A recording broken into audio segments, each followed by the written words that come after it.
Broadcasting live from the Business RadioX studios in Atlanta, Georgia, it's time for Coach the Coach Radio.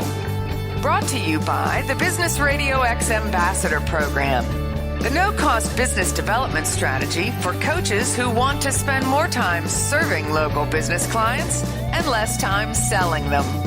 Go to brxambassador.com to learn more. Now, here's your host. Lee Cantor here, another episode of Coach the Coach Radio, and this is going to be a good one. Today we have with us Bridget Richard with Bridget Richard Coaching. Welcome, Bridget. Thank you. I appreciate it. I'm happy to be here. Well, before we get too far into things, tell us a little bit about your practice, who you serving and how you doing. Okay. Well, I am, among many things, a life coach. That's the overreaching word for it.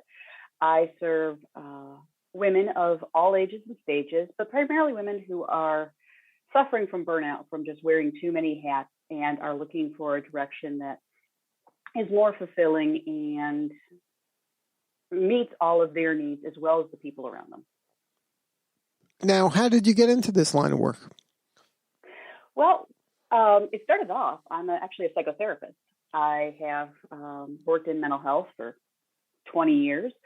And, I've been a psychotherapist for probably 14 of those years, have my own practice, and I saw women coming in who were straight up burnt out. And as a therapist, when we see that and people are suffering from anxiety and depression and all these feeling out of control of their world and of their life, but it didn't quite meet the diagnostic standards for depression or anxiety. We call that an adjustment disorder. And I don't know anybody right now who's going through life who doesn't have an adjustment disorder. We're all adjusting to life as it comes at us right now. But I saw these women coming in and they needed help. They needed help figuring out where they are in life and how they got there and how they can get more out of it. And some of these women, didn't have regrets about the life they lived. They just weren't feeling completely fulfilled by it. Now, as somebody who is coming at this through the lens, or at least initially from the lens of a psychotherapist, how do you kind of discern the difference between a client or potential client who psychotherapy is the right kind of direction to go in, or as opposed to coaching is the right direction? Is there something that's kind of an obvious tell of one thing is going to be more appropriate than the other, or is this something that's kind of in the eye of the beholder? I would not say it's in the eye of the beholder, but I also don't think it's entirely obvious. If I see somebody who needs a psychotherapist and they're a coaching client, that psychotherapist will not be me, but I'm more than happy to refer them because they're not mutually exclusive. In psychotherapy, we use the DSM. It's what I call the Psychotherapy Bible. It's about 3 inches thick, and it has a list of symptoms and situations that add up to a diagnosis of depression or anxiety, okay? And so when I'm speaking with somebody and I'm speaking about their history and what's going on with them, I can look at, is this just a situation that they are dealing with that has led up to them feeling this way? Or are there markers that meet the DSM qualifications that add up to, hey, you know what? I think what you're really dealing with is depression or anxiety or some other diagnosis. Now, just because you're dealing with depression or anxiety does not mean you're not coachable. You're absolutely coachable. We're just going to come at it a different way. And they may need a psychotherapist to teach them the skills that they need and or address the trauma that they have or whatever is going on psychologically before they can get coaching and learn to plan. So you need the foundation, if you will. Or they may already have the foundation and they just need that label to normalize, yeah, you're not crazy. You do have these feelings. There's a reason for them. Now, do you want to address those first, or do you want to start taking a look at how we're going to build your future? Now, from the other side, like say I'm just a regular person out there, how do I know who to call? Like is there some symptoms that are, okay, I should be calling a psychotherapist, or hey, this is maybe more appropriate for a coach? Okay. Well, I think it's easier for me to describe what coaching is. And then we can go backfill what depression or anxiety might take a look like, where you're saying, hey, I need to call a therapist. For somebody who's coaching, it's, okay, what do I want to do? What do I want to do to get out of here? I feel stuck. I am not sure which decision to make. I know that this is a life that I love, but I'm just not feeling it. And so I feel down and out. And, do I get divorced? Do I take that new job? I love my children, but I'm not getting everything I thought of out of being a parent. I really want to focus on my career, but am I letting the other people in my life down? These kind of questions that people are struggling with are absolutely coachable. Now, if it's more towards the end of, I am sleeping all the time, I'm always sad, or most of the time. I never use always or ever. Going out into normal situations makes me feel anxious. I don't want to do things that might be fun or stimulating because I'm afraid of them. These limiting beliefs and or feelings that are stopping you from living your fullest life, those to me start to sound like a diagnosable anxiety or depression.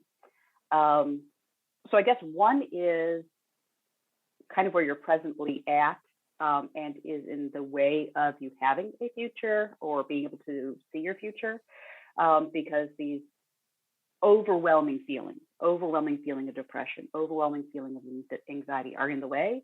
Whereas coaching is, I have questions that I need to get answered, and or I need somebody to provide me with some direction. Does that help? Yeah. And then from when you're working with clients on either side of that fence, is it similar in the way that you approach the interactions of a session? Is it a lot of asking questions and having the participant kind of do the heavy lifting of the work, or is some of it where you're giving them specific tools and tactics to manage their situation? I would say in both roles, I am doing a lot of both. And it depends on how far along the person is in the process. Nobody wants to come into somebody for advice and support and just have them go, and how do you feel about that? That would be entirely frustrating. So I tend to be a little bit directive in my approach. However, every person is unique, and every situation that they're in is unique. And I will readily tell anybody, I don't go home with you. So I can't tell you exactly the right thing for you to do, but I can certainly tell you when you're going down the wrong path. So it starts out with a lot of psychoeducation, a lot of tools, but within those tools are a lot of homework that people take home, and I'm having them write down their thoughts, writing down when they get stuck, because I don't go home with them. Whether it's coaching or psychotherapy, I get them at most an hour a week. There are many, many more hours that we're experiencing difficulty. So if people are journaling, they're writing them down, they're doing very brief, very, very brief. I am not one person to write down a whole page of anything. So all the tools and all the tactics that we use that add up to an outcome are brief and manageable. And the tools and the tactics might be different for psychotherapy and for coaching, but they're there to be supportive and to help people figure out what is going to work best for their particular situation and their particular lifestyle. And then I'm just there to help support them with guided questions and things of that nature that you naturally think of when you think of coaching or psychotherapy, so that they can look at life in a different way and start thinking of things that they may have otherwise written off that are absolutely possible in their given situation. Now, you talked earlier about burnout and overwhelm. Is that something that, because we're kind of living through this pandemic right now, that is just kind of just everywhere for pretty much everybody? Or are you seeing it a lot more kind of this year as opposed to maybe 2 or 3 years ago? Yes. In a word, yes. I will say my psychotherapy and coaching practice has exploded. A lot of people are reaching out for help. A lot of people are overwhelmed. Partly because of the situation that we're living in, but partly because the situation we're living in puts a magnifying glass on other things that we may have been dealing with, but we may have had the coping skills to deal with, and just kind of sweep it under the rug, if you will. So people who have these resilient skills are showing to be more resilient. And you're wondering, how does that person do that? Well, it's because they've built the skills over many, many years. I was talking to a woman at a networking organization meeting online, of course, just the other day. And I told her, we put a magnifying glass on everything that we love, everything that we find frustrating, everything that we want, and everything that makes us angry when we're stuck and being limited by our circumstances. But the difference between somebody who is thriving in this situation and somebody who is barely making it, or maybe not be making it at all, isn't necessarily their fault. We absorb all these skills through our experiences, and that is our experiences growing up, our experiencing in our young adulthood, and our experiences now. And some people have been in presence of people who have been resilient and they've picked up those skills.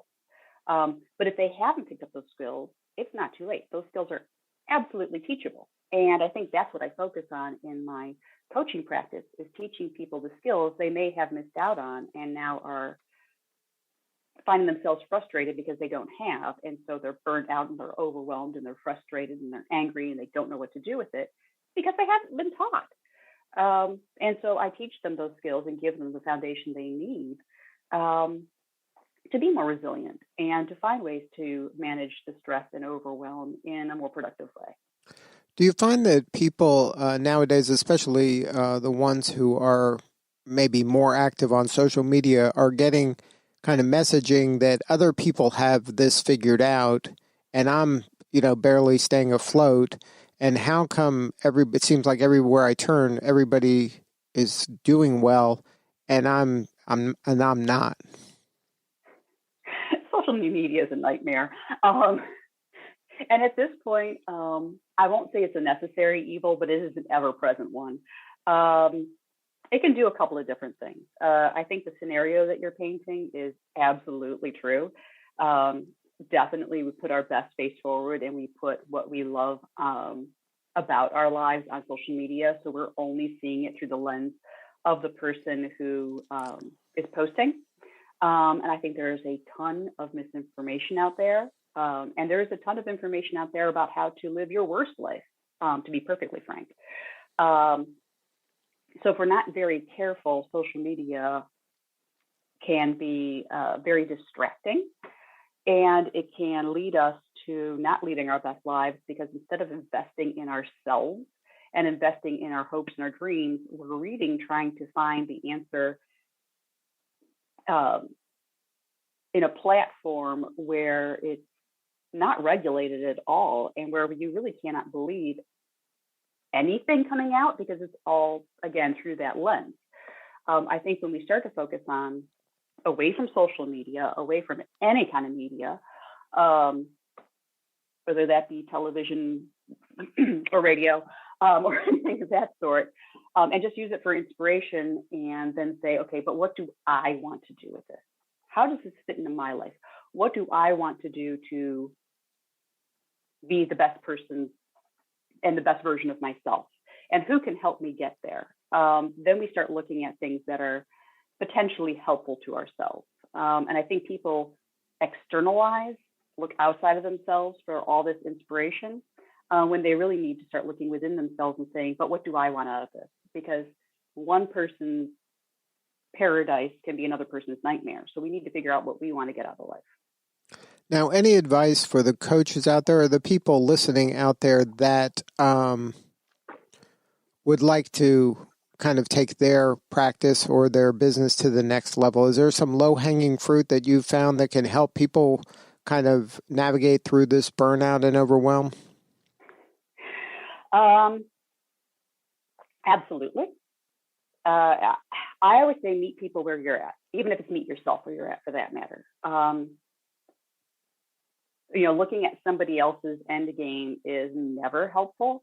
I have found that when I meet my clients where they're at, which is on the internet at 3 a.m. looking for an answer, I have been able to build an entire psychotherapy practice off of that. And I am starting to build a very robust coaching business off of that. The 3 a.m. problem is a real thing. And yes, everybody goes to the internet. We're going to Dr. Google and we're saying, am I crazy?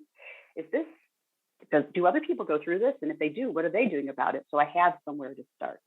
And so for the coaches want someone to come to them because we have so much to give and because we can see the potential in other people and we want them to see it in themselves. And so we need to be that person that they see at 3 a.m. when they're scrolling through the internet saying, but how do I get over this burnout and overwhelm?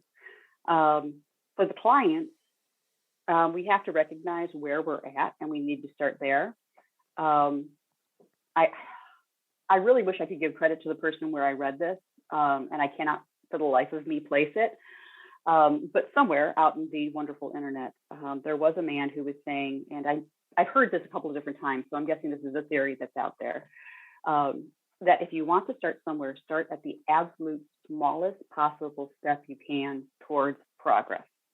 So if it is a matter of, I put my tennis shoes on each and every day, but I don't walk out the door. I'm just going to get in the habit of putting my tennis shoes on. You put your tennis shoes on each and every day until that becomes a no-brainer. You get up, you put your tennis shoes on, you're not even thinking about it. It's just automatic. And then you talk about, okay, now I'm going to walk out the door. I don't know how far I'm going to get, but I'm just going to practice putting my tennis shoes on and walking out the door. And you only do that until it is absolutely second nature. You will start to build some momentum towards whatever your goal is. So for those people who are trying to make a change, I say, don't look at the end game. The end game is overwhelming. Start where you're at and add one thing. And just keep adding one thing only after it's no longer overwhelming.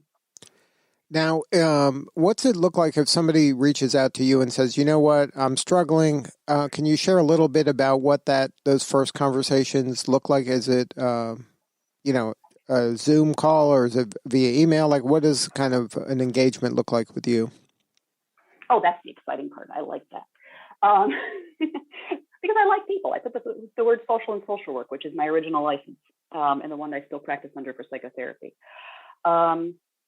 People reach out to me in a variety of ways. I've had people reach out to me via my website, BridgetRichard.com, and that is filling out a form. And that form is really designed to get people thinking already about what changes do I want to make and how do I want to make them. From there, we set up a call and kind of go through what are their goals and what kind of investment do they want to make in themselves. Is this something that they want to do at every other week? I'm totally invested. We're going to go through this. Or is it just a matter of I need to make one change in order to feel like a whole person? Whatever. No judgment. Absolutely no judgment ever.